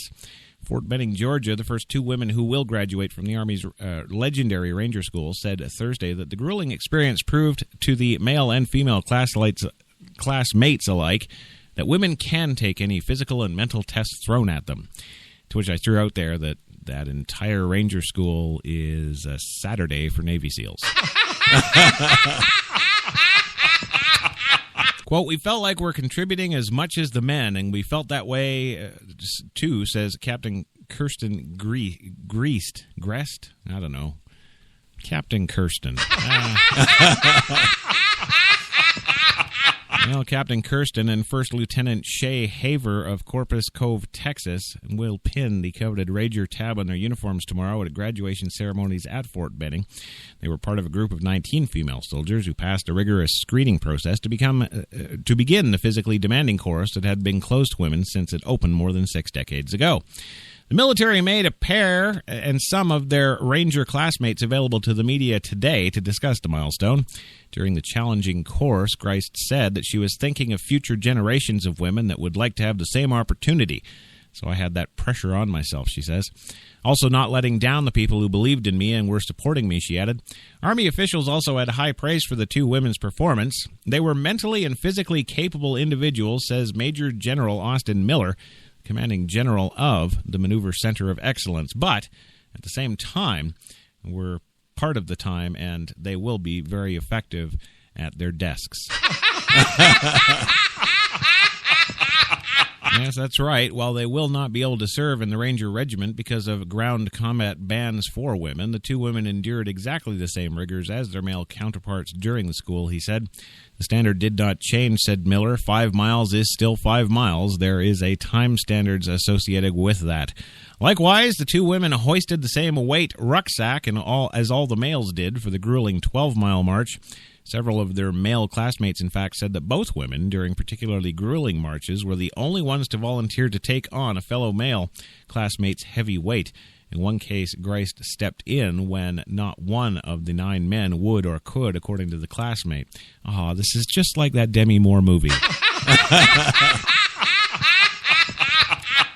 Well, Haver said it was pretty cool that they accepted us, but she added the women came to Ranger School as skeptics with our guards up, just in case the haters or naysayers.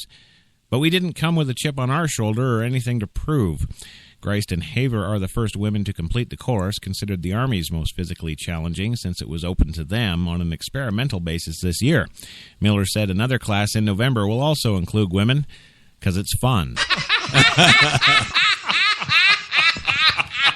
Asked what conclusion he drew from the success of the two female grads, Miller replied, "They are two solid soldiers, physically and mentally very capable. I draw that conclusion. They're going to master the desk." Well, Haver, a 2008 graduate of Caparis Cove High School, excelled in soccer and cross country, according to her hometown newspaper, the Cove Herald and the Colleen Daily Herald. Grice, who had been selected for promotion to captain, has served as a military police platoon leader, the New York Times reported. She was also named the Distinguished Honor Graduate of her brigade's Ranger Assessment Program last year. Students in the grueling 2-month course are required to survive on little food and sleep despite demanding physical activity, including carrying more than 100 pounds of gear through the mountains and swamps. This week's graduation will mark a key milestone in the military's ongoing efforts to open women to frontline combat units. The military services have pledged to do so without compromising standards. The military services have until the end of the year to submit plans for opening all jobs to women. The services can request waivers, but would need to extensively document why women should not serve in specific fields. Well, soldiers, let me give you 956,000 reasons.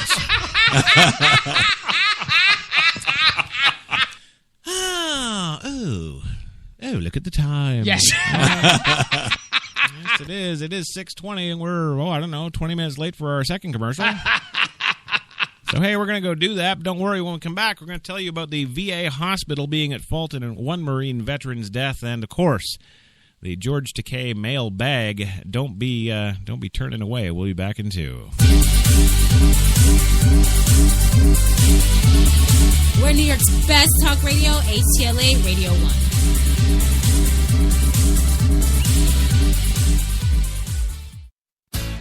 Good morning. Welcome to Tim Hortons Cafe and Bake Shop, where fresh always tastes better. What can I make you this morning? How about our new flatbread breakfast paninis? Made fresh, just for you, with your favorite breakfast ingredients on maple or multigrain flatbread, then grilled to hot, melted perfection. Just $2.99. Who couldn't warm up to that? Tim Hortons Cafe and Bake Shop, where quality really does meet value. When we arrived at our hotel in New York, the porter was so incredibly careless with our bags. And the room they gave us, it was beautiful. A broom closet. But the worst part was the shower. My wife drying herself with the Egyptian cotton towels. Shower curtain defined that whole vacation for her. Don't just visit New York. Visit TripAdvisor New York. With millions of reviews, a visit to TripAdvisor makes any destination better. Let's do a brand new day. Let's step away from the bland and let the color fly. Let's get to the one store with more number one choices and match this or this without using too much of this. Then, let's crack open a can and get to it. Paint? No. Let's do POW. Let's do this. More saving, more doing. That's the power of the Home Depot. Glidden Duo starts at a new lower price of $25.46 a gallon.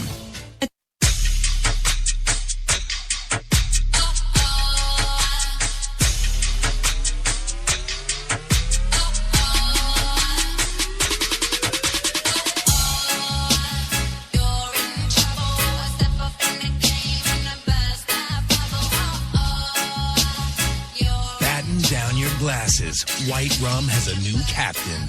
Introducing the all-new Captain Morgan White Rum. 5 times distilled for a smoother taste.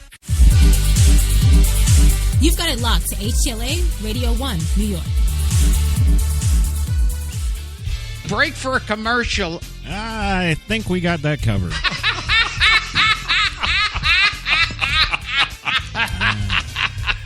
Yes, we do. Yes, we do, baby.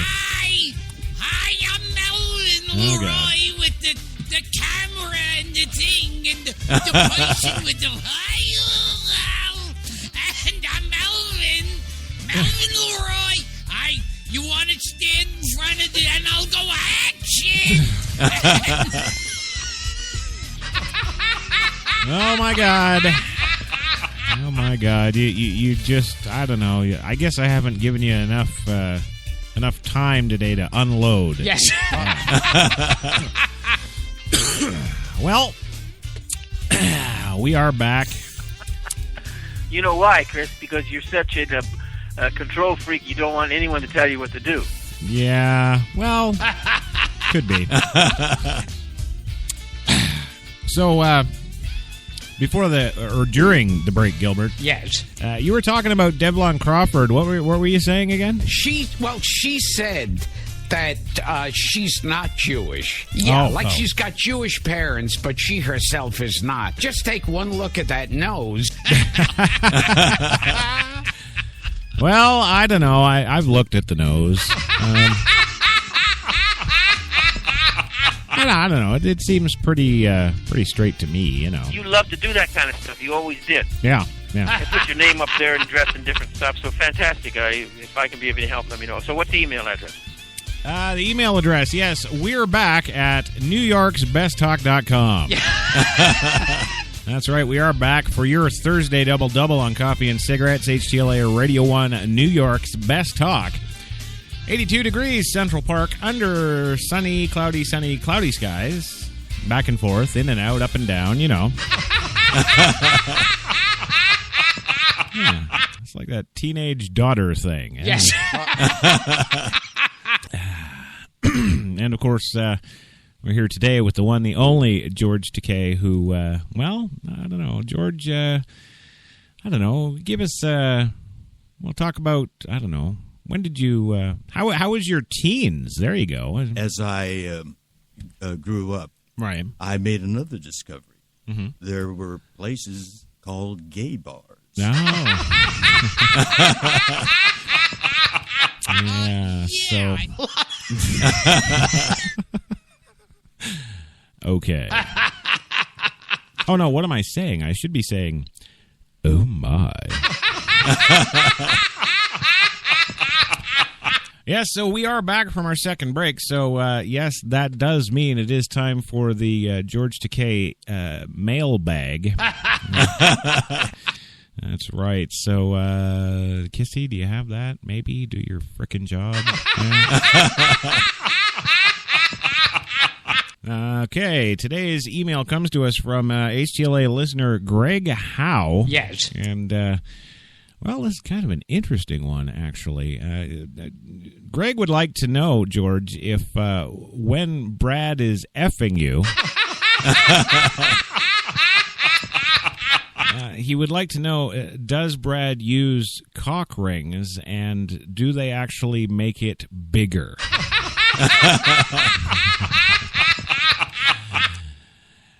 Now I'll read you the real question. Yes. When Brad is effing you with the cock ring, how often does he pull out and spray over you? Yeah, that's the question today. Every morning. Okay. There you go, Greg. I hope that satisfied you. Yeah? It's about fucking time. Move on. Oh, don't you want to know these things about George, Louis? No? I guess I wasn't expecting that reaction. Well, no, I think Louis in the closet. I do, but it's just me. What the hell do I know? I don't know anything, so don't even listen to me. I'm a sick bastard. Yes. Well, moving on to the show today. Yes, we've got, kind of an interesting story here about a VA hospital that's been claimed as being at fault in a Marine veteran's death. Yes, this report from Washington Today. An investigation into the death of a former Marine at a Tomah, Wisconsin VA medical center has found that the staff improperly prescribed medications and blundered its response when the veteran was found unresponsive in his bed. That's never good, is it, George?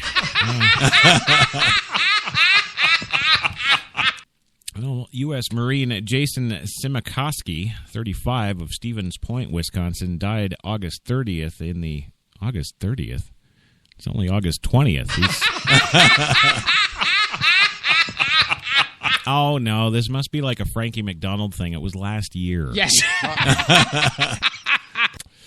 Well, yes, he died on August 30th in the hospital's short-stay mental health unit from, quote, mixed drug toxicity. Yeah. Oh, yeah, that's freaking hilarious, you sick bastard. Well, he apparently took 13 prescribed medicines, including several that cause respiratory depression, in a 24-hour period. Staff psychiatrist had added new medications to Simikoski's lengthy list of prescriptions in the days preceding his death, according to Veterans Affairs Department Inspector General. Report being released August 6th of this year.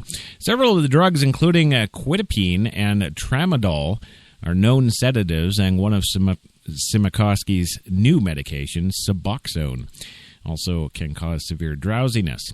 Prescribing doctors told investigators that Simikoski had privileges to leave the hospital for a few hours at a time, and he probably obtained additional quantities of this prescription medications on his own and ingested them.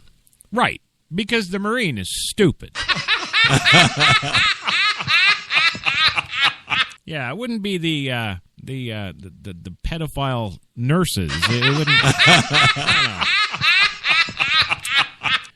No, and thus may have been responsible for his death, according to the report. But investigators found that nearly all of the drugs found in the veteran's system were sedatives, and the patient's record confirmed that all these drugs were prescribed by the providers of the facility, and indeed not some dealer on the outside. Doctors also failed to advise Simikoski and his family members of the risks of taking the new prescriptions and their off-label use to treat symptoms such as anxiety, pain, and migraine headaches, according to the report. Hospital staff were woefully inept in treating the former corporal when he was found unresponsive.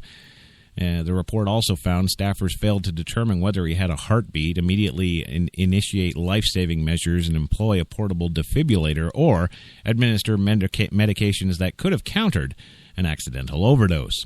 Furthermore, we learned that unit staff stopped CPR when facility firefighters arrived, expecting they would take over the CPR efforts, investigators wrote. Why would the fire department take over CPI in the hospital? However, firefighters at the facility are not designated as first-line staff to provide hands-on emergency care. No, that would be the people at the hospital. Well, wouldn't it? Hello? Well, the Tomah VA Medical Center has been under scrutiny since January release from the Center for Investigative Reporting that found that the hospital had a 14-fold increase in the number of prescribed oxycodone pills from 2004 to 2012, from 50,000 to an astonishing 712,000 pills. And I think George, they would have to say, "Wow, it's a treat to be here." Yes.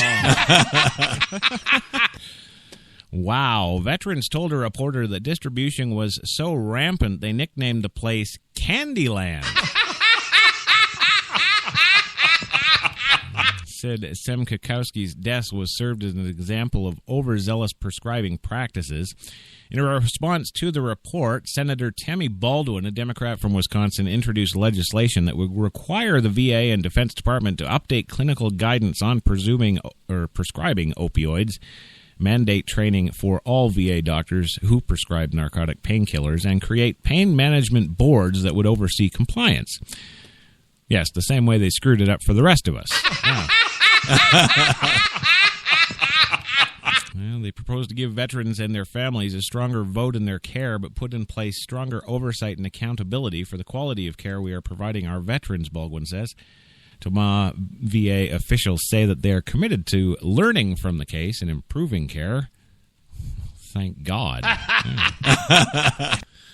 According to a statement provided to us, the tragedy has been difficult for Sim Kukowski's family, including Jason's parents, Marvin and Linda.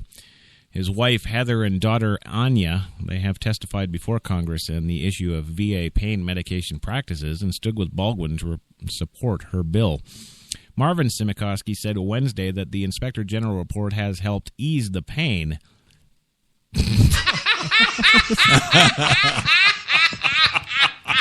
And since the admitted VA wrongdoing, he added that he has seen changes at the Toma VA, but would like Baldwin's bill to become law to protect more veterans. It wouldn't bring him back, but sometimes it takes something bad to happen for something good to come out of it, Marvin Simikowski said. Marvin, I should say. He's proud to know that his death has helped other veterans. Oh, well, that's good. I don't know. As a reader of this story, I'm feeling kind of anticlimactic here. I'm sitting here thinking somebody's got to pay. Yes. It's just life, and I love doing it. I love doing these kind of stories anyway. Oh, yeah? Yeah? Okay, well, would you like me to get George to tell you more about his gay conquest? I'm sure we could do that because, as we all know, George is on all kinds of media, left, right, center, up, down, TV, movies.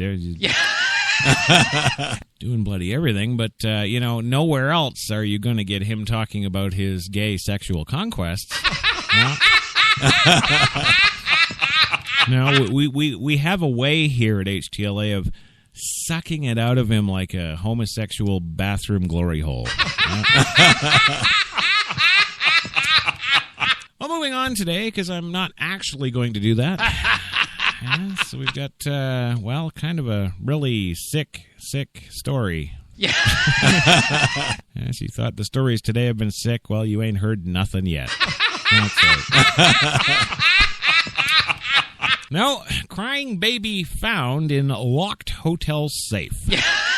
That's what we got today. That's right. Canadian police are on the lookout for a family from Brooklyn, New York, after their baby was found locked in a safe in Niagara Falls Hotel yesterday.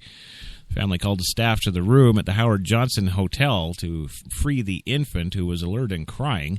Police tell the CBC. A maintenance worker freed the baby after about 20 minutes, but the parents, who were quite distraught, an officer says, checked out of the hotel with the child before police were called. And this comes to us, of course, from the Toronto Star and CTV News. Well, staff members say a language barrier prevented from finding out how the infant ended up in the safe, reports NBC. Police wish to locate the family to ascertain the welfare of the child, per a press release. At this point, we don't know if anything is more than a preventable accident, the officer adds. Police say the safe was small, about 20 inches wide, 14 inches tall, and 17 inches deep. The family was driving a 2015 gray Ford van with New Jersey plates, and U.S. Border Services says the vehicle hasn't crossed back into the U.S. We do want to speak with them just to answer some of our questions, say the police rep. And, you know, I'm sitting here thinking, you know, it's good I told Kate to speak in Italian. So there you go, Canadians up there. Be on the lookout for that New Jersey vehicle and beat the living Christ out of the people inside. Oh, there's the music. That is all the time we got for today. In fact, we're a couple of minutes over. I want to thank the one, the only George Takei for being here today. I've enjoyed it thoroughly. Yeah. It has been a fantastic experience. I wouldn't go that far.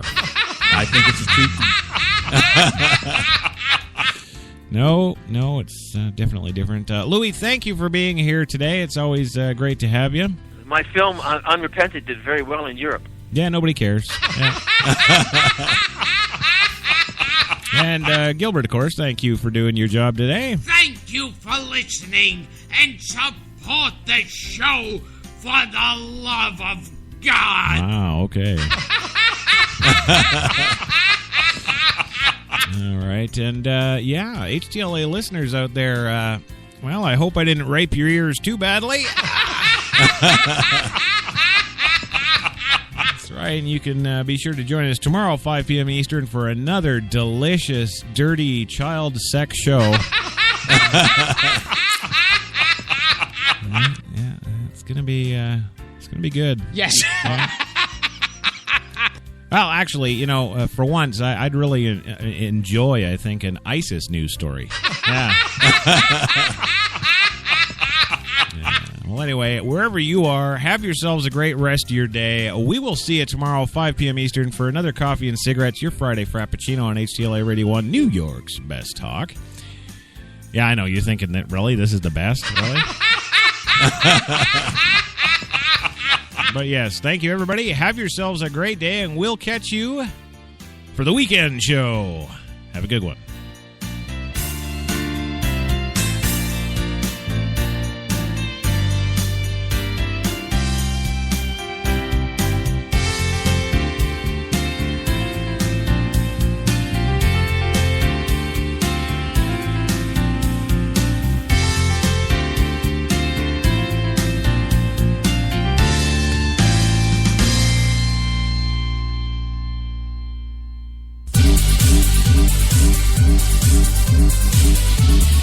We're New York's best talk radio, HTLA Radio 1.